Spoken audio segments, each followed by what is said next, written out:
আজ সকালে কাকদ্বীপের lot number 8-এ Muriganga নদীর চরে দাঁড়িয়ে থাকা পণ্যবাহী জাহাজে বিধ্বংসী আগুন লাগে। ঘটনাস্থলে পৌঁছয় দমকলের 2টি ইঞ্জিন। বহু চেষ্টার পর আগুন নিয়ন্ত্রণে আসে। প্রায় 3 কোটি টাকার ক্ষয়ক্ষতি হয়েছে বলে জানা গেছে।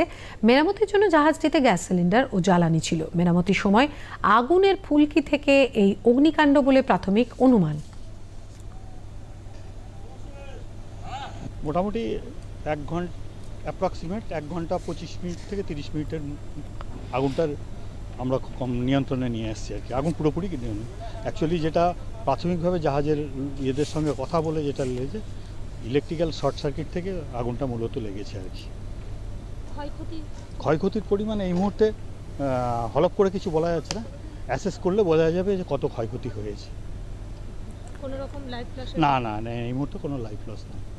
ক্ষয়ক্ষতি এখন আন্দাজ আমরা করিনি, তবুও আনুমানিক 3 কোটি টাকার মতো লোকসান হয়ে গেছে, পুড়ে গেছে। পুরো কেবিন বা আমাদের যে কন্ট্রোলিং রুম সেগুলো সবই আগুন ধরে গেছে। আর আগুনটা ধরেছে আন্দাজ আমাদের যে অ্যাকোমোডেশনের ভেতরে যে ওয়্যারিং থাকে ইলেকট্রিক্যাল, সেই ওয়্যারিং থেকেই আগুনটা শুরু হয়েছে প্রথম।